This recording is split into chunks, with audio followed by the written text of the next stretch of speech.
గ్రహించండి. మా ప్రార్థన వారికి ఆశీర్వాదకరంగా మీరు చేయండి.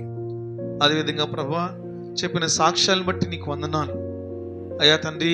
విధవరాల పక్షాన వ్యాజ్యమడే దేవుడువు అయ్యా, నీ సన్నిధికి వచ్చిన వారిని ఏమాత్రం సిగ్గుపరిచేవాడు కాదు. నిజంగా ప్రభువా, మీరు చేసినట్టు మేలు కొరకే స్తోత్రాలు చెల్లిస్తున్నాం. అదేవిధంగా తండ్రి మా ప్రభువా, నాయన ఈ రాత్రి జరగబోయే ప్రార్థన కూడిక నీ చిత్తమైతే రేపు రాత్రి జరిగే ప్రార్థన కూడికలను దీవెనకరంగా మీరు జరిగించండి. సావుకుడిగా నైనా నేను వచ్చినా రాకపోయినా సంఘమంతా నీ భయం కలిగిన బిడ్డలుగా అయ్యా నీ సన్నిధిలో ప్రార్థించేవారిగా అయ్యా ముందుకు సాగుటకు సహాయం చేయండి. మహిమ మీరు పొందుకోనండి. మా ప్రభువా, ఈ సమయంలో వాక్యానికి వెళుతుండగా వాక్యం ద్వారా నాతో మాతో మీరు మాట్లాడండి. మమ్మల్ని బలపరచండి. నీ దీవెనలు దయచేయండి. సంఘమును ముందుకు నడిపించండి ప్రభువా. ఆత్మీయంగా బలపరచమని, మారు మనసు దయచేయమని, రక్షణ దయచేయమని ప్రార్థన చేస్తున్నాను. నీ రాకడకు సిద్ధపరచమని, అల్పుడిని నాకు నీ సేవ చేసే భాగ్యం ఇచ్చావని మనసారా నిన్ను వందనాలు చెల్లిస్తూ యేసు నామములో ప్రార్థించి అడుగుచున్నాం తండ్రి, ఆమేన్. మంచిది. ఈ సమయంలో కొద్ది నిమిషాలు దేవుని వాక్యాన్ని మనం ధ్యానించుకుందాము. ముందుగా ప్రభువైన యేసుక్రీస్తు నామములో మరొకసారి అందరికి కూడా శుభవందనాలు. దేవుడు అందరినీ దీవించును గాక. బిగ్గర చెప్దామా? ఆమేన్ చెప్పండి. ఆమేన్. మంచిది. బైబిల్ తెరుద్దాం అందరం కూడా. బైబిల్ తెరిచి యెషయా గ్రంథము 66వ అధ్యాయము 1-2 వచనం మనం చదువుకుందాం. యెషయా గ్రంథము 66వ అధ్యాయము 1-2 వచనం చదువుదాం. Page number 625. యెషయా గ్రంథము పేజీ నెంబర్ 625, 66వ అధ్యాయము 1-2 వచనం చదువుదాం. నేను చదువుతాను మైక్లో. యెహోవా ఈలాగు సెలవిచ్చుచున్నాడు, ఆకాశము నా సింహాసనము, భూమి నా పాదపీఠము. మీరు నా నిమిత్తము కట్టనుద్దేశించిన ఇల్లు ఏపాటిది?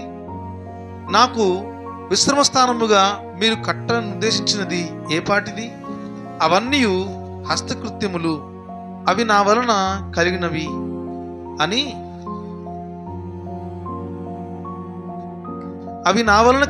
యెహోవా సెలవిచ్చున్నాడు. ఎవడు దీనుడై నలిగిన హృదయము గలవాడై నా మాట విని వణుకుచుండును, వానినే నేను దృష్టించుచున్నాను. ఈ చదివినట్టు గ్రంథం యెషయా భక్తుడు, ప్రవక్త అయిన యెషయా రాశాడు. నా మాటలు జాగ్రత్తగా వినండి.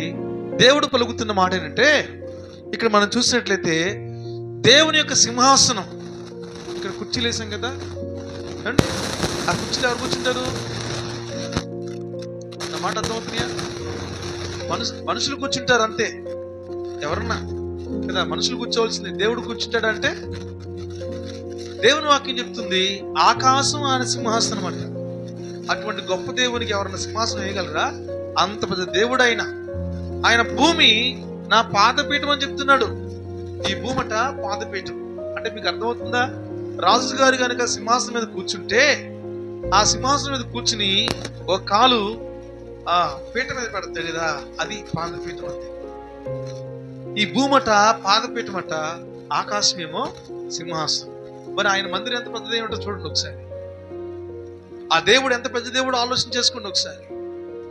ఆత్మరూపైన దేవుడు చెప్తున్న మాట, సృష్టికర్త అయిన దేవుడు చెప్తున్న మాట, ఆకాశము నా సింహాసనము, భూమి నా పాదపీఠం. నేను మనుషులు కట్టినటువంటి, మనుషులు చేతులతో కట్టిన మందిరాల్లో ఉంటానా? కాదు కదా అని దేవుడు అన్నాడు కదా. వెంటనే ఎవడైతే నా సన్నిధిలో దీనుడై నలిగిన హృదయముతో నా మాట విని వణుకుచుండునో, నేను వానినే నేను దృష్టించుచున్నాను. మీరు అనుకోవచ్చు మందిరం కట్టాం కదా ఇక్కడ దేవుడు ఉంటాడని. దేవుడు చెబుతున్నాడు ఏమని తెలుసా? ఎవడైతే దీనుడుగా అంటే తగ్గించుకుని,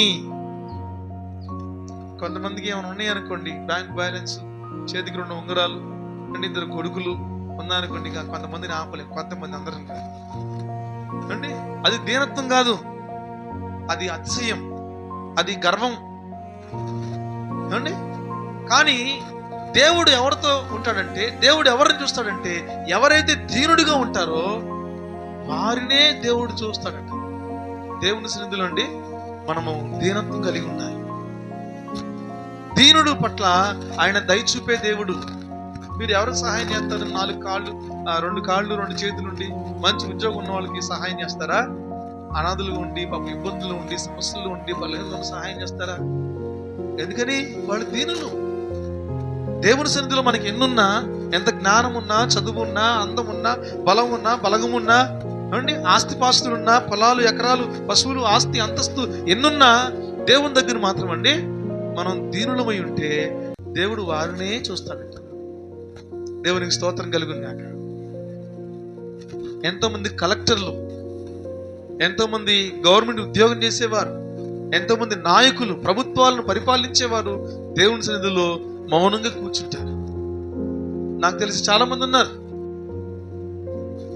అంటే మనం దేవుని సన్నిధిలో మనము తగ్గించుకుని దీనులై ఉంటే దేవుడిని చూస్తాడు. దేవునికి స్తోత్రం. ఒక్కొక్కసారి అనిపించింది మనుషులకి, పాస్టర్ ఈరోజు నాకు వందనాలు చెప్పలేదు, నా కోసం ప్రార్థన చేయలేదు అంటారు కదా. మనం అంటూ ఉంటారు ఎప్పుడప్పుడు. పేర్లు ఎందుకులేండి, మనమే తప్పే ఉంది. కానీ ఒక్కొక్కసారి నేను కూడా అంటే వెళ్ళిపోవచ్చేమో, కానీ నేను కూడా పట్టించుకోకపోవచ్చేమో. కానీ ఒకవేళ మిమ్మల్ని ప్రేమించేవారు ఇక్కడికి వచ్చిన తర్వాత అంటే ఎప్పుడు పలకరించేవారు బహుశా పొరపాటును మర్చిపోయి ఉండొచ్చేమో. కానీ దేవుడైతే నిన్ను చూడకుండా, నిన్ను నీతో ముచ్చడించకుండా ఉన్నాడు. ఎప్పుడు నువ్వు దీనుడిగా ఉంటే, తగ్గించుకుని ఉంటే. దీనుడై అక్కడ రాయబడిన మాట ఏంటంటే, ఎవడు దీనుడై నలిగిన హృదయముతో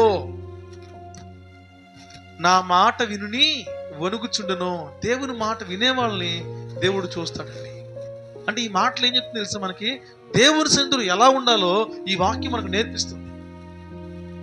మనము దేవుని దగ్గరికి వచ్చి దీనులుగా, దేవుని వాక్యం వినేవారిగా, వినే మనసుంటే ఆ వాక్యం నీ హృదయంలోనికి వెళ్ళి నీ జీవితాన్ని సరిచేస్తుంది, నీ పరిస్థితుల్ని సరిచేస్తుంది. నీకు అన్ని అననుకూలంగా ఉన్నప్పటికీ నువ్వు ఎప్పుడైతే దేవునికి అనుకూలంగా మారుతావో పరిస్థితులన్నీ కూడా నీకు అనుకూలంగా మారుతాయి. మనం దేవునికి అనుకూలంగా లేకుండా ఉంటే మన పరిస్థితులు కూడా అనుకూలంగా మారిపోతాయి. ఎదురు దెబ్బలు, సమస్యలు, బలహీనతలు, అనారోగ్య పరిస్థితులు, ఏమండి ఇబ్బందులు, మాటలు, అవమానాలు, నిందలు, ఏమండి అనుకోని ఆపదలు ఎన్నో కలుగుతుంటాయి. అయితే దేవునికి భయపడి, దేవునికి అనుకూలంగా, దేవుని వాక్యం చెప్తున్నట్లుగా దేవుని సన్నిధిలో ఎలా ఉండాలో నువ్వు నేర్చుకుంటే గనక, అలా నడుచుకుంటే గనక దేవుడు వాటన్నిటిలో కూడా నీకు జయమిస్తాడు. నీకు అనుకూలంగా దేవుడు మారుస్తాడు. అందుకే మనము దేవుడు చూడాలని కోరుకోవాలి, మనుషులు చూడాలని కోరుకోకూడదండి. దేవుడు చూడాలని కోరుకుంటే మనుషులను దేవుడు ప్రేరేపించి మనుషులు చూసేలాగా చేస్తాడు, మనుషులు నీకు సహాయం చేసేలా చేస్తాడు, మనుషులు నీకు తోడుగా ఉండేలా చేస్తాడు, మనుషులు నిన్ను ఆదరించేలాగా చేస్తాడు దేవుడు. నువ్వు కనుక దేవునికి అనుకూలంగా లేకపోతే అంటే దేవుడు నిన్ను చూడ్డు, దేవుడు నిన్ను ఓదార్చడు. నువ్వు దేవుని సన్నిధికి వచ్చి వణుకుచు, ఎవడు నా సన్నిధిలో వణుకుతుంటాడో, వణుకుడంటే తెలుసా? వణుకుడంటే ఏంటి? చలికి కాదు. కొంతమంది బంధువులు వస్తే అంటే గడగడలాడిపోతారు. ముఖ్యంగా పుట్టింటోళ్ళు వస్తాయి, అత్తింటోళ్ళు వస్తే దుప్పడేసి ముసుగేసుకుంటారు. నాకు బాగాలేదని లోకంలో జరిగేదే. మాట వింటారా? సో వణుకు అంటే తెలుసు దేవుడు ఉన్నాడని, దేవుని సన్నిధికి వచ్చామని గడగడలాడిపోవాలి మనం. అలా గడగడలాడితే దేవుని కోసం, దేవునికి భయపడితే దేవుడు నిన్ను చూసి ఎంత ముచ్చటిస్తాడో, ఎంత ముచ్చటపడతాడో నీకు దేవుడు తన చిత్తాన్ని తెలియపరుస్తాడు. దేవునికి స్తోత్రం కలుగుగాక. ఒక రోజున నేను హైదరాబాద్ వెళ్ళి ఉద్యోగం చేస్తున్న టైంలో వెళ్ళిన కొత్త అనమాట, చాలా కొత్త. వేసవకాలం వచ్చింది. ఒక వారంకి లేదా 2 వారాలకు వస్తూ ఉండేవాడిని. ఒక నెల ఏమైందంటే నెల మొత్తం రాలా, విజయవాడ రాలా. విజయవాడలో మందిరంలో నేను ఎక్కడైతే రక్షణ పొందానో మా ఆత్మీయ సంఘంలో అక్కడ పరిచయం చేసేవాడిని, నీళ్లు పట్టేవాడిని, ఊడ్చేవాడిని, చేపలు ప్రతి వారం ఎప్పుడున్నా నీట్గా పెట్టుకునేవాడిని. నాకు తెలిసినంతట్లో కొండలో నీళ్లు పోసి మరి 2 రోజులైందండి, కొండ బయట లోపల మొత్తం పాకులు పట్టేసింది. నేను ఆ కొండను చూసి హైదరాబాద్ వచ్చిన తర్వాత చూసి కడుగుతా, ఇంత పాడైపోతుంది. నేను దేవుని ముందు చెప్తున్నా, అబద్ధం చెప్పట్లేదు. తెలుసా, ఆ కొండని ఏడుస్తూ కడిగా. ప్రభా, నేను లేకపోతే పట్టించుకునే వాళ్ళు లేరా? నిజంగా దేవుడు నన్ను అప్పుడు చూసించాడు. వీడి కొండకి ఎంత బాధపడిపోతే ఇంకా నా సంఘం నా బిడ్డల కోసం రక్షణ పొందాల్సిన కోసం ఎంత బాధపడతాడో అని దేవుడు చూసించాడు. అందుకే దేవుడు నన్ను సేవకు పిలిచాడు. దేవునికి స్తోత్రం కలుగునాక. దేవుని సన్నిధిలో మనం వణకాలి, భయపడాలి, దేవునికి లోబడాలి. దేవుని మన మీద మనసు పెట్టుకోవాలంటే, దేవుడు మన మీద మనసు పెట్టాలన్నా నువ్వు దేవుని మీద ముందు ఏం చేయాలంటే మనసు పెట్టాలి. అప్పుడు దేవుడు నీ పట్లండి అద్భుతం చేస్తాడు. గత ఆదివారం రాత్రి ఆనంద్ పాస్టర్ గారు, షిమిన్ పాస్టర్ గారు విజయవాడ వచ్చి హైదరాబాద్ వెళ్ళారు. హైదరాబాద్లో ఒక కుటుంబంలో నుండి ఒక మగపిల్లడు ఒక ఆడపిల్ల ఉండేవారు. జాగ్రత్త వినండి. వాళ్ళకి పెడల్లో ఇల్లు ఉండేది. ఆ పెడల్ని ఇల్లు వాళ్ళ వరండా పెడల్లో ఆనంద్ పాస్టర్ గారి సేవ ప్రారంభించినప్పుడు పాస్టర్ గారికి వరండాలో సేవ చేసుకునే అవకాశం ఇచ్చారు. ఇలాగే ఇంత బాగా ఉంటుంది అనుకుంటలేండి. 2 పోర్షన్లు గది అయితే 2 పోర్షన్లు ఇల్లు అయితే ఇలా వరండా ఉంటుంది. ఇంత పెద్ద వరండా గది కొంచెం తక్కువ. ఇందాక తల్లిగారు చెప్పారు కదా, అలాగే దేవుని మందిరం కోసం ఇచ్చారు. తెలుసా, చదివింది పాలిటెక్నిక్. తెలుసా, ఇప్పుడు ₹1,00,00,000 పెట్టి ఇల్లు కట్టాడంటే హైదరాబాద్లో. ఎన్నాళ్ళు అయింది తెలుసా? గట్టిగా 20 సంవత్సరాలు అవ్వాలా. ఆ కుర్రాడు వయసు పెద్దగా చిన్న వయసే, నాకంటే చిన్నోడే, 32 అని చెప్పారు, నాకు గుర్తులేదు సరిగ్గా. ₹1,00,00,000 ఇల్లు కట్టాడు. చూడండి దేవుడు ఎలా దీవించాడు అండి. ఆ మందిరానికి అవకాశం ఇచ్చినప్పుడట వాళ్ళకి అద్దె డబ్బుల మీద బతికేవారంట. ఏ అద్దె డబ్బులు? దేవుని మందిరం కోసం అని అద్దె ఇచ్చేవాడు పాస్టర్ గారు. ఆ అద్దె డబ్బుల మీద బతికేవారట. ఇప్పుడు దేవుడు ఏమి ఇచ్చాడంటే ₹1,00,00,000 ఇల్లు ఇచ్చాడు. అంటే అంత ఉద్యోగం చూసుకోండి. మరి ఎందుకు వెళ్ళారంటే పరామర్శించడానికి వెళ్ళారు, ఒకళ్ళు చూడడానికి వెళ్ళారు. నాకు చాలా ఆశ్చర్యం, దేవుని సన్నిధికి ఇస్తే ఎంత గొప్ప ఆశీర్వాదమా అని. సో దేవుని సన్నిధి చాలా విలువైంది. దేవుడు చూస్తాడు, దేవుని సన్నిధిలో చేసే పరిచర్యను చూస్తాడు, దేవుని సన్నిధిలో మనం ఎలా కూర్చున్నామో దేవుడు చూస్తాడు. అంటే దేవుడు మనల్ని మాత్రం మర్చిపోడు. దేవుడు నిన్ను విడిచిపెట్టడు. బలహీనంగా అనిపించవచ్చు, ఇబ్బందికరంగా అనిపించవచ్చు, సమస్యలు ఉండొచ్చు. దేవుడు తగిన సమయంలో నిన్ను హెచ్చిస్తాడు. నిన్ను దేవుడు చూస్తున్నాడు. ఆయన నిన్ను మర్చిపోయేవాడు ఏ మాత్రం కాదు. ఈ మాటలు ఎందుకు చెప్తానంటే, మనం దేవుని సన్నిధిలో ఎలా ఉండాలో తెలుసుకోవాలి. ఎలా పడితే అలా దేవుని సన్నిధికి రాకూడదు. అర్థమవుతుందా? దేవుని సన్నిధి గట్ట మనం వచ్చేటప్పుడు మన హృదయం ఎలా ఉందో చూసుకోవాలి. ఏముండాలి? మన హృదయం ఎలా ఉందో చూసుకోవాలి. మనము మన ఆత్మ ఎలా ఉందో చూసుకోవాలట. మన ప్రాణం, మన పరిస్థితి అవన్నీ దేవునికి సమర్పించుకునేలా ఉండాలట. కొంతమందికి మనసు ఇక్కడ ఉంటుంది, మనిషి ఎక్కడ ఉంటాడు, మనసేమో ఎక్కడ ఉంటుంది? ఇంట్లో పాలు పెట్టాను, తలిపేసాను లేదా అండి, డబ్బులు పెట్టి వచ్చాను, మర్చిపోయి వచ్చాను. కొంతమంది మనసు ఎక్కడెక్కడో ఉంటుంది. ప్రభు చెప్పాడు, ఏమో తెలుసా, నీ ధనం ఎక్కడ ఉంటుందో నీ మనసు అక్కడే ఉంటుందని. మనసు దేవుని దగ్గర ఉంచాలి. వినేటప్పుడు ఏమంటే దేవుని మందిరికి వచ్చేటప్పుడు మనసు పెట్టి వస్తే దేవుడు తప్పక నీకు మేలు చేస్తాడు. దేవునికి స్తోత్రం కలుగును గాక. బైబిల్ చెప్తుంది, ఎక్కడైతే 2 లేక 3 నా నామంలో ఏకీపిస్తారో వారి మధ్యలో ఎవరుంటారు? యేసు ప్రభువు వారు ఉంటారు. ఇప్పుడు మనం ఎంతమంది ఉన్నాము? 2 కంటే 3 కంటే ఎక్కువగా ఉన్నాం. ఏక మనసుతో కూర్చుంటే గనక, ఏకీపించే మనసు నీకుంటే గనక దేవుడు మనతో ఉంటాడు. దేవునికి స్తోత్రం కలుగును గాక. ఏక మనసు లేకుండా ఎడమొహం పెడమొహం పెట్టుకోబాకండి. మీకు తెలుసండి, ఏ కులమైనా, ఏ ప్రాంతం వారైనా, ఏ ఇంటి వారైనా, ఏ వీధిలో వారైనా, ఏ కాలనీ వారైనా, దేవుని మందిరంలో మనమందరం దేవుని పిల్లలము. మనమంతా ఒకే రక్తము చేత కడగబడిన వారు. మనలో యేసు రక్తం ఉంది. మనం దేవుని పిల్లలు. చదువున్నా లేకపోయినా, అందమున్నా లేకపోయినా, పిల్లలున్నా లేకపోయినా, ఆస్తున్నా లేకపోయినా, ఏమండి ఆరోగ్యమున్నా లేకపోయినా, ఉన్న వాళ్ళని ఒకలాగా లేని వాళ్ళని ఒకలాగా చూడబాకండి. మనమందరం ఏక మనసు కలిగి ఉంటే దేవుడు మనతో ఉంటాడు. మత్తయి సువార్త 18:20 చెప్తాను. చదవండి ఒకసారి ఆ మాట. మత్తయి సువార్త 18:20. మత్తయి సువార్త 18:20 తీసారా?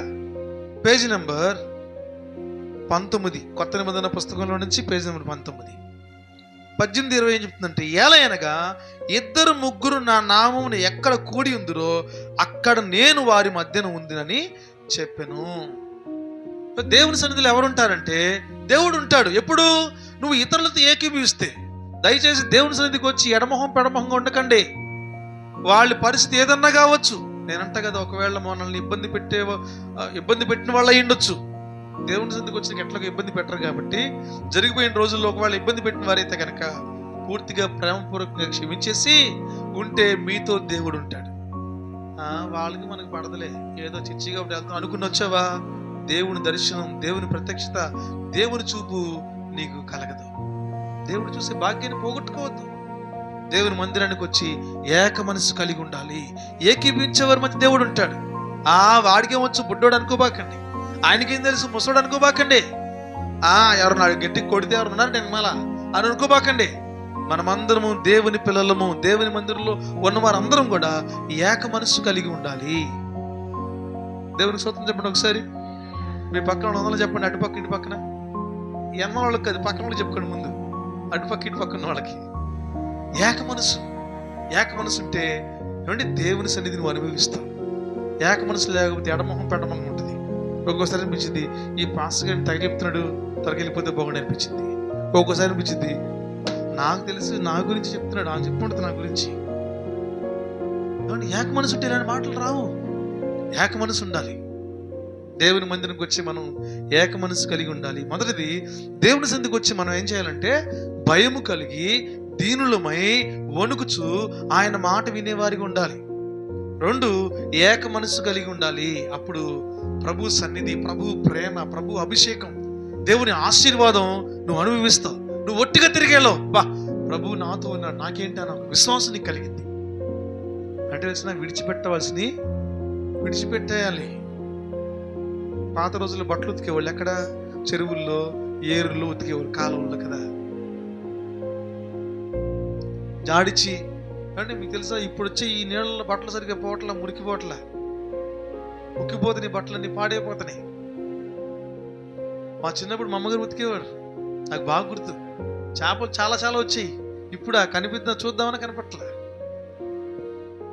బట్టలు ఉతికేటప్పుడు అండి నీళ్ళ ముంచి లేపగానే ఏమో తెలుసా, ఉన్న మురికి, ఆ మురికి వదిలిచ్చే నురుగు అన్ని పోతాయి. దేవుని మందిరికి వచ్చి మనం అట్టగా వెళ్ళాలి.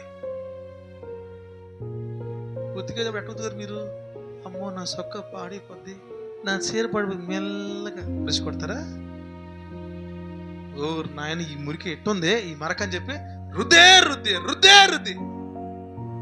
దేవుని సన్నిధికి వచ్చినప్పుడు మనం దేవుని వాక్యం చేత హెచ్చరింపబడతాం. ఏక మనసు కలిగి ఉన్నప్పుడు అది అర్థమైంది, ఓహో ప్రభు నాతో మాట్లాడుతున్నాడు, ఈ విషయం నేను మార్చుకోవాలి అని విశ్వాసం నీకు కలిగిద్ది, ప్రేమ కలిగిద్ది, దేవుని అంటే భయం కలిగిద్ది. అప్పుడు దేవుడిని నా బిడ్డని ఎంత గట్టిగా హెచ్చరించినా, ఎంత లోబడి, ఎంత దీనులై ఉన్నారో అని దేవుడు మిమ్మల్ని ప్రేమిస్తాడు, మిమ్మల్ని ఘనపరుస్తాడు. అది తెలియక చాలా మంది నష్టపోతున్నారు. చాలా మంది దేవుని మందిరంలో మనమట ఎలా ఉండాలంటే ఏక మనస్సు కలిగి ఉండాలి. ఎవరితో? అందరితో. దేవునికి స్తోత్రం. నేను అనుకున్నాడు, చర్చిలో కూర్చుని వాక్యం చెప్తుంటే కడవకూలు జీవన్ రాజు గారు, మా పాస్టర్ గారు చెప్తున్నప్పుడు, ఇట్టాగే చేయాలంటావా, అట్టాగే చేయాలంటావా, ఈ పాస్టర్ అట్టా చెప్తాను అనుకునేవాడిని. నేను అనుకున్నాను మొదట్లో, ప్రభు నెరిగిన కొత్తలో ఏంటి చర్చికి వెళ్తుంటే మరి దానికి పాస్టర్ గారు అట్టంటారు ఇట్టంటారు అని చెప్పి అనుకునేవాడిని. నిజంగా అండి, దేవుని మాట వింటే అంత ఆశీర్వాదము. దేవునికి స్తోత్రం. గత బుధవారం నాడు మా తమ్ముడు ప్రార్థన కూడికి పెట్టుకున్నాడు. మన విజయవాడ సంఘస్థులందరికీ కూడా ప్రేమను ఏర్పాటు చేసుకున్నాడు. ఆ రోజు ఒక పాస్టర్ గారు వచ్చారు వాకింగ్ చెప్పడానికి. ఆయన మాకు దాదాపుగా 17 సంవత్సరాల నుంచి పరిచయం. ఆయన అన్నారు, ఇవి కుటుంబస్తులు మాకు 17 సంవత్సరాల నుంచి పరిచయం. నిజంగా ఇలా అన్నదమ్ములు కలిసి, అది కూడా అందరూ కూడా దేవుని సన్నిధిలో అందరూ దేవుని ఆరాధించడం అండి చాలా అరుదు. ఈ దేవుడిచ్చిన భాగ్యం. దేవునికి స్తోత్రం. నాకు అనిపించింది, ప్రభువా నిజమే కదా, ఎంత గొప్ప భాగ్యం ఇచ్చావు నాయన, ఎంతమంది సాక్ష్యం ఇచ్చావు ప్రభువా. దేవుని కృప, దేవుని సన్నిధికి మనం అప్పగించుకుంటే అండి దేవుడు అట్లాగే మనం దీవిస్తాడు. ముందు మనం అప్పగించుకుంటే మనం అనుకున్న వారు కూడా దేవునికి అప్పగించుకుంటారు. మనం దేవునికి లోబడాలి, దేవుణ్ణి ఏమండి గౌరవించాలి. దేవునితో మనం నడుచుకునే వారికి ఉండాలంటే ముందు నీ తోటి వారితో ఏక మనసు కలిగి నడుచుకోవాలి. 3వ చూద్దాం, మనం దేవుని సన్నిధిలో ఎలా ఉండాలంటే లూకా సువార్త కీర్తనలు 100 కీర్తన 4 వచనం చదువుతాం. కీర్తనలు 104 తెరవండి, బైబిల్ తెరవండి. కీర్తనలు 104 100 కీర్తన 4 వచనం. కీర్తనల గ్రంథం తల్లి 504 అంట. నేను కూడా తీశాను. అంటే కీర్తనలు అంటే తెలుసా, మధ్యలో ఉంటది, చూడకుండా తీసేయచ్చు. అందుకే కీర్తనలు అంటున్నా. పేజ్ నెంబర్ చూడకుండా తీసేయచ్చు. బైబిల్ తెరవడం వచ్చిన తర్వాత ముందు తీయగలిగింది కీర్తనలు కూడా తీయగలం బాగా, అవునంటారు కదంటారా. అందుకే కీర్తనలు అంటున్నా. పేజ్ నెంబర్ 504 100వ కీర్తన 4వ వచనంలో చెప్తుంది, కృతజ్ఞతాస్తుతులు చెల్లించుచు ఆయన కృతజ్ఞత అర్పణలు చెల్లించుచు ఆయన గుమ్మములో ప్రవేశించుడి, కీర్తనలు పాడుచు ఆయన ఆవరణములో ప్రవేశించుడి, ఆయనను స్తుతించుడి, ఆయన నామమును గణపరచుడి. యెహోవా దయాళుడు, ఆయన కృప నిత్యముడును, ఆయన సత్యము తరతరములును. ఈ కీర్తన తెలియపరుస్తున్న మాట ఏంటంటే, దేవుని మందిరానికి వచ్చే మనము ముందేం చేయాలట, దీనులమై గడగడ వణుకుచు ఆయన వాక్యం వినేవారిగా ఉంటే దేవుడు వారిని చూస్తాడు. రెండోది, ఏక మనస్సు కలిగి ఉంటే దేవుడు మనతో ఉంటాడు. మూడో చెప్తుంది, దేవుని మందిరానికి వచ్చి మనమట కృతజ్ఞత అర్పణలతో దేవుని సన్నిధికి రావాలంట. ఇంకా అక్కడ రాయబడింది, కీర్తనలు పాడుచు ఆయన ఆవరణములలో ప్రవేశించుడి. చర్చిలోకి వచ్చిన కీర్తనలు పాడతాం కాదు ఆ మాట అర్థం. రాకముందు నుంచే పాడుకుంటూ రావాలంట. ఎక్కడికి? దేవుని సన్నిధికి. వచ్చినాక పాడతాం కాదు. మీకు తెలుసా, మన వాళ్ళు మైక్ ఇచ్చి పాడమని అనుకోండి, ఇంకా పేజీలు తిరిగేస్తా ఉంటారు, ఇంకా పాట ఎత్తకలేదు గారు అంటారు.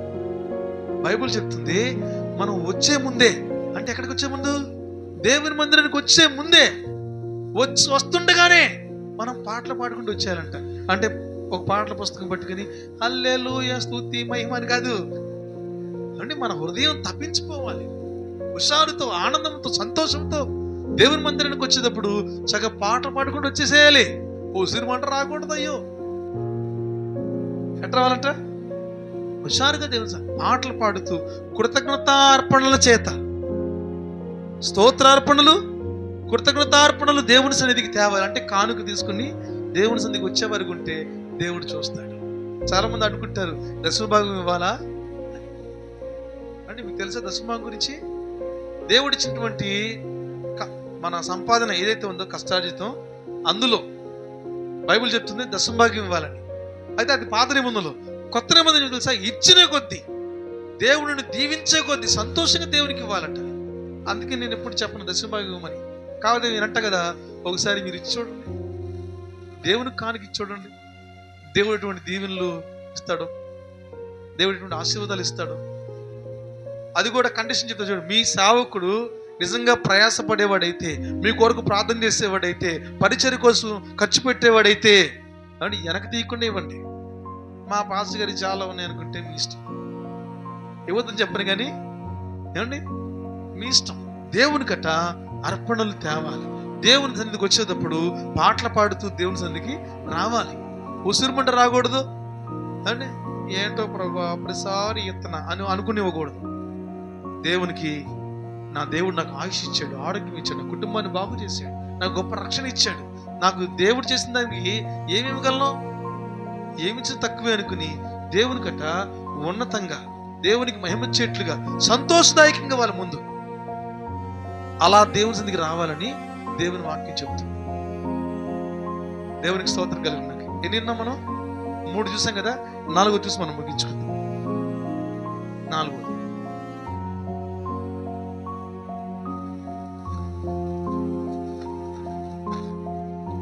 ప్రసంగి గ్రంథం 5వ అధ్యాయం 1వ వచనం. అంటే సామెతల తర్వాత, కీర్తనల తర్వాత సామెతలు తర్వాత ఉండేదే ప్రసంగి. 558వ పేజీ, 550. ఏం చెప్తుంది? నీవు దేవుని మందిరమునకు పోవునప్పుడు నీ ప్రవర్తన జాగ్రత్తగా చూచుకొనుము. బుద్ధిహీనుడు అర్పించుట్లుగా బలి అర్పించుట కంటే సమీపించి ఆలకించుట శ్రేష్టము. వారు తెలియకే దుర్మార్గపు పనులు చేయుదురు. నీవు దేవుని సన్నిధిని అనాలోచనగా పలుకుటకు నీ హృదయమును త్వరపడనీయక నీ నోటిని కాచుకొనుము. దేవుడు ఆకాశముందున్నాడు, నీవు భూమి మీద ఉన్నావు, కావున నీ మాటలు కొద్దిగా ఉండవలెను. ఇక్కడ వాక్యం చెప్తుంది ఏంటంటే మన ప్రవర్తన సరిగ్గా చూసుకోవాలట. అది చూసుకోవాలి, చెప్పండి అందరూ. మన ప్రవర్తన సరిగ్గా చూసుకోవాలి. దేవుని మందిరం పోయేటప్పుడు నీ ప్రవర్తన జాగ్రత్తగా చూసుకో. ఎలా పడితే అలాగా మాట్లాడేసి, ఎలా పడితే అలా ప్రవర్తించేసి, ఎలా పడితే అలా బతికేసి, ఎలా పడితే అలా నడిచేసి, ఎలా పడితే అలా తినేసి, ఏమండి ఎలా పడితే అలా ఉంటా ఆదివారం వచ్చి హల్లెలూయా స్తోత్రం వచ్చేయకూడదంట. ఏమండి జాగ్రత్తగా దేవుని సన్నిధికి నీ ప్రవర్తనను కాచుకుని రావాలి. ప్రవర్తన జాగ్రత్త, ఇంట్లో వారితో జాగ్రత్త. భర్త భార్య మంచి ప్రవర్తన కలిగిన వారు ఉండాలి. అంటే మంచి ప్రవర్తన ఎట్లా వచ్చిందండి? మంచి ప్రవర్తన అంటే ఏంటి? ప్రవర్తన విషయంలో జాగ్రత్త పడడం ఏంటంటే మీకు తెలియదా? చెప్పమంటారు ఒకటి. అండి ఎవరన్నా పిల్లలు పెద్దవాళ్ళని గౌరవంగా మాట్లాడుతున్నారంటే ఏమంటారు? అమ్మో ఎంత మంచి ప్రవర్తన, ఎంత మంచి అలవాట్లు అని. ఇలాంటి పిల్లలు 10 మంది పెంచచ్చు అంటారా? నా మాట అర్థమవుతున్నాయా? సో ప్రవర్తన అంటే మనం ఇతరులతో మాట్లాడే, గౌరవంగా మాట్లాడేది, ప్రేమగా మాట్లాడేది, అది మనం జాగ్రత్త చూసుకోవాలి. అపవిత్రమైన వాడికి దూరంగా ఉండాలి, మన ప్రవర్తన కాపాడుకోవాలి. ఈ మధ్య ఫోన్లు వచ్చిన తర్వాత అపవిత్రమైనవి ఎక్కువైపోయినాయి అండి. యూట్యూబ్ షార్ట్స్ అని, ఇన్స్టాగ్రామ్ రీల్స్ అని. జాగ్రత్త, నీ ప్రవర్తన సరిగ్గా లేకపోతే దేవుడు మెచ్చడు నిన్ను. ఆయన ఆకాశం ముందున్నాడు, మనం భూమి మీద ఉన్నాం. మనం ఎంత ఆయన ముందు? మన ప్రవర్తన జాగ్రత్త చూసుకోవాలి. జాగ్రత్త, ఆడపిల్లలు మగపిల్లలు జాగ్రత్త అండి. పురుషులతో మాట్లాడేటప్పుడు జాగ్రత్త, ప్రవర్తన జాగ్రత్త. అమ్మా నాన్న ఉంటే ఒకలాగా, అమ్మా నాన్న లేనప్పుడు ఒకలాగా కాదు. దేవుడు నిన్ను చూస్తున్న భయంతో మంచి ప్రవర్తన కలిగి ఉండు. దేవుడు నిన్ను మర్చిపోడు, దేవుడు నిన్ను విడిచిపెట్టడు. నువ్వు అనుకుంటావు దేవుడు ఉన్నాడు నాకని. అవును, దేవుడున్నాడు. ఆయన చూసేవాడు. నువ్వు చేసే నీ సహాయం కోసమే కాదు, నీ బలహీనతనే కాదు చూసేది. అయినా నువ్వు చేసే తప్పును కూడా దేవుడు చూస్తాడు. సో ప్రవర్తన జాగ్రత్త. చాలా మంది మార్చుకోరు, తెలిసిపోతారు ఊరిని.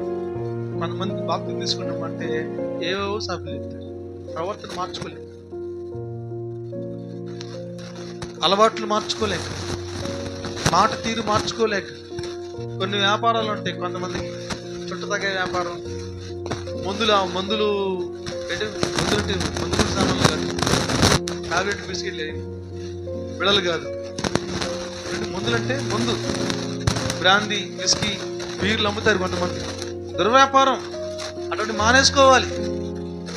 మన తల్లిగారు పరిశుద్ధం గారు ఉన్నారు కదా, ఒకరోజు ఫోన్ చేశారు, అయ్యా కొట్లో అలాంటి అమ్మకూడదు కదా, ఎలాంటి బీడీ సిగరెట్లు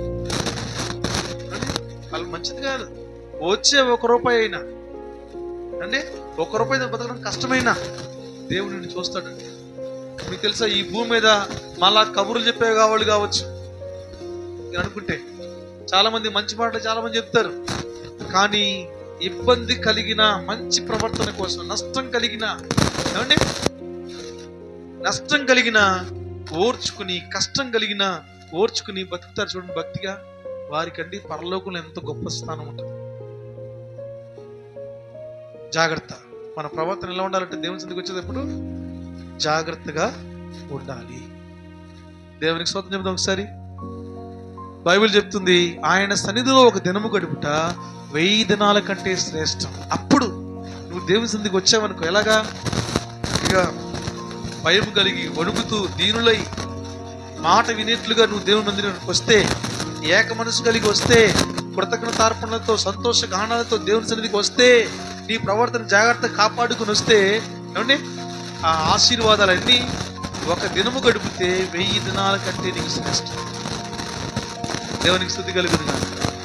నీ సన్నిధే పెన్నిధి దేవా, నీ సన్నిధే పెన్నిధి దేవా, పరుగున వచ్చా చూడాలని, పరుగున వచ్చా నిన్ను చూడాలని, స్వరం వినాలని, నీ స్వరం వినాలని, స్వరం వినాలని, నీ స్వరం వినాలని, రాజా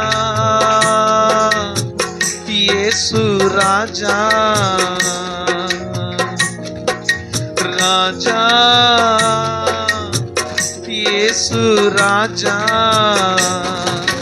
నీ సన్నిధే పెన్నిధి దేవా, నీ సన్నిధే పెన్నిధి దేవా.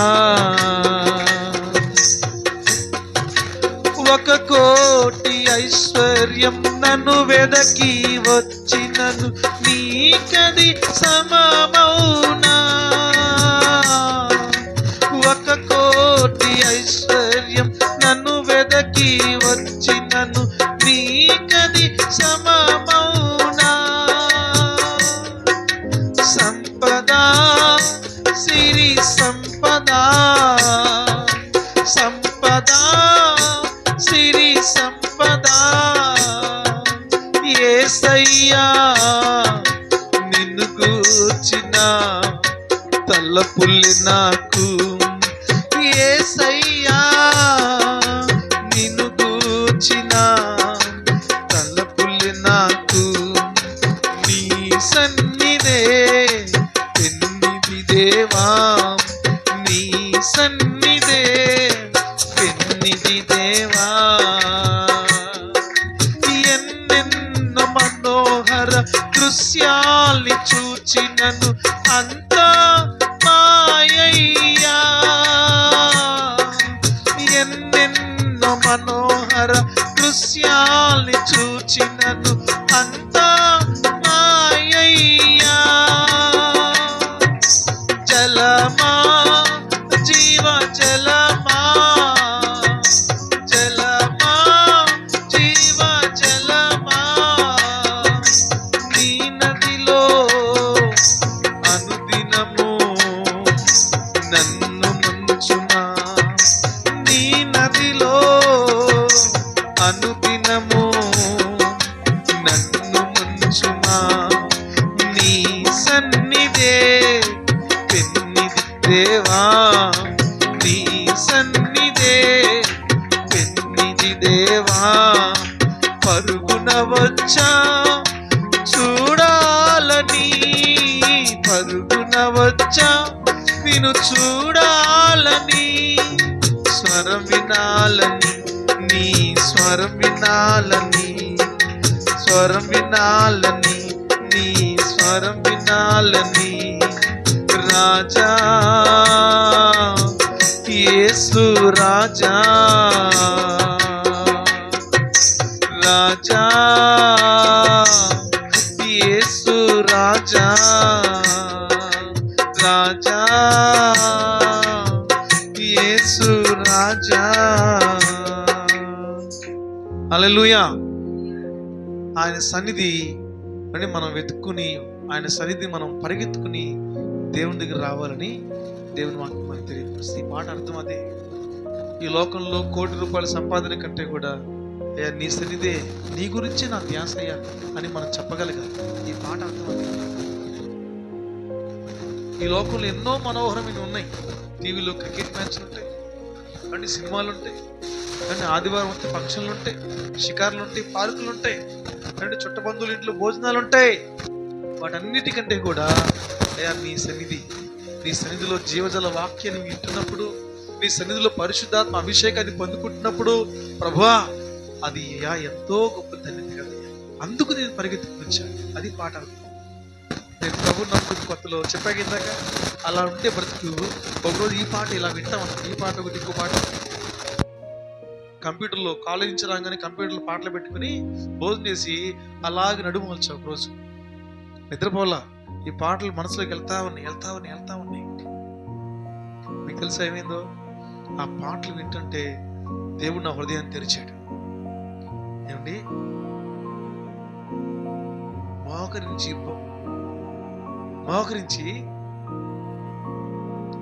ఎక్కి ఏడ్చా. ఇంత గొప్ప ఆశీర్వాదాలు, ఇంత గొప్ప సన్నిధి ఉంటే ప్రభు ఈ లోకంలో వాటి కోసం నేను పరిగెత్తిపోయానా అని ఆ రోజు నాకు మారు మనసు వచ్చింది పాటలు వింటుండగా. అంటే దేవుని సన్నిధిలో మనం ఆనందించగలగాలి. దేవుని సన్నిధికి వచ్చినప్పుడు జాగ్రత్తగా రావాలి. దేవునికి మహిమ కలుగును గాక. దేవుడు తన కృపలో మనందరినీ అలాగ నడిపించును గాక. ఆమె చెప్పండి ఒకసారి, హల్లెలూయా. దేవుడు అలాగే మనం దీవించును గాక. ఆమేన్, హల్లెలూయా. ఎన్ని మాటలు విన్నాం? 4 మాటలు. మొదటిది ఏంటట? ఆయన సన్నిధికి వచ్చేటప్పుడు ఎలా రావాలి? దీనులమై నుండి గడగడ వణుకుచు ఆయన వాక్యాన్ని వింటాక రావాలి. రెండోది, ఏక మనసు, మన తోటి వారితో ఏక మనసు కలిగి ఉండేలాగా ఏక మనసు కలిగి మనము నడవాలి. మూడోది, ఆయన సన్నిధికి వచ్చి మనము కృతజ్ఞత అర్పణలతో రావాలి, సంతోషగానాలతో రావాలి. నాలుగోది, ఆయన సన్నిధికి వచ్చి మనము ఏం చేయాలట? మన ప్రవర్తనని జాగ్రత్తగా చూసుకోవాలి. కళ్ళు మూసుకుంటే ప్రార్థన చేసుకో. కళ్ళు మూసుకుంటే ప్రార్థన చేసుకో. ఈ ఉదయకాలం దేవుడు నిన్నే కనుక దర్శించాడని, నీతోనే మాట్లాడానని నీకు అనిపిస్తే తప్పక దేవునికి స్తోత్రం చెప్పు. తప్పక దేవుని స్తుతించు. ప్రభువా, నాతో మాట్లాడినందుకు వందనాలని చెప్పి ముందు దేవునికి వందనాలు చెప్పు.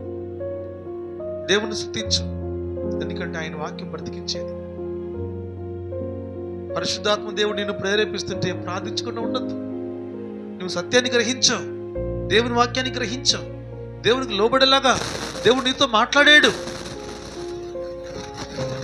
ప్రభువా, నువ్వు చెప్పినట్లుగా నేను జీవిస్తాను ప్రభువా, నువ్వు నాతో మాట్లాడినట్లుగా నేను ఉంటాను ప్రభువా, నా ప్రవర్తన జాగ్రత్తగా చూసుకుంటాను. నీ సన్నిధికి వచ్చేటప్పుడు కృతజ్ఞత అర్పణతో ప్రభువా, నీ సన్నిధికి వచ్చేటప్పుడు సంతోషగానాలతో వస్తాను ప్రభువా. ప్రభువా, సహాయం చేయండి ప్రభువా. అయ్యా, నీ సన్నిధికి వచ్చేటప్పుడు నేను ఏక మనసుతో, అయ్యా తండ్రి, నా తోటి విశ్వాసులతో, మా సంఘమంతులు కలిసి ఏకీవించేట్లుగా ఉంటాం ప్రభువా. హెచ్చుతగ్గులు తొలగించండి అయ్యా. మా హృదయాల్లో మేము ఎక్కువ, మేము తక్కువ అనేది తొలగించండి ప్రభువా. ప్రభువా, నీకు వందనాలు ప్రభువా. మమ్మల్ని ఏక మనసుతో నింపండి ప్రభువా అని. అయ్యా, నన్ను ఏకాత్మతో నింపు ప్రభువా. ఏకీవించే మనసు నాకు ఇవ్వు ప్రభువా అని ప్రభువుని అడుగుదాం. ఏకీవించే మనసు ఉండాలి. ముందుగా ఆయన సన్నిధికి వచ్చి మనము భయపడాలి. దేవునికి, దేవునితో మనం వణుకుతూ ఉండాలట. దీనులమై ఉండాలి. దేవుడిని చూస్తున్నాడు, దేవుడు నీతో మాట్లాడతాడు. ఆయన మాట వినాలి. వెళ్ళిపోవద్దు, ఈ వాక్యాన్ని తోసేసుకుని వెళ్ళిపోవద్దు. ప్రార్థన చేయకుండా అసలే వెళ్ళొద్దు. ఎవరు దీనులై ఉండి, ఎవరు దీనులై ఉన్నారో హృదయం చూసే దేవుడు ఆయన. దేవుడు నేను విడిచిపెట్టి తెలుసా? నీ స్థితి కొద్దిగా ఉండొచ్చు, నీ స్థితిని దేవుడు మారుస్తాడు. అలా దేవునికి అవకాశం ఇచ్చి, దేవుని వాక్యానికి అవకాశం ఇచ్చి, దేవుని మందిరానికి అవకాశం ఇచ్చి ఎంతో మంది దీవించబడ్డారు. ఎంతో మంది దీవించబడ్డారు. ఆ దీవెని కలగాలని దేవుడు నీతో మాట్లాడుతాడు. మారు మనసు కలిగి పశ్చాత్తాపంతో ప్రభువా, నాకు రక్షణ కావాలని వేడుకున్న వారిని ఆయన తప్పక రక్షిస్తాడు, కాపాడుతాడు, సహాయం చేస్తాడు, బలపరుస్తాడు, లేపుతాడు నిన్ను పైకి. ప్రార్థన చేద్దాం.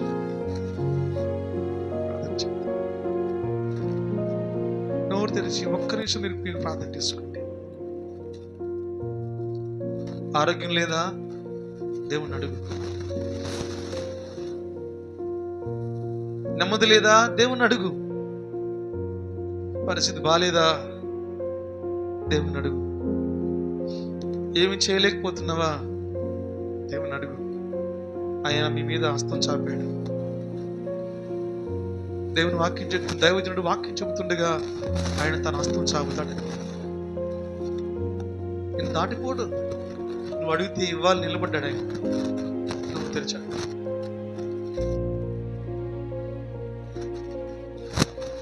నీ చదువులో దేవుడు నీకు తోడుగా ఉంటాడు. చదువు లేని దానని నాకు రాదని అనుకోవద్దు. దేవుడు సహాయకుడు. నీ బిడ్డలు ఏమైపోతారో అని భయపడద్దు.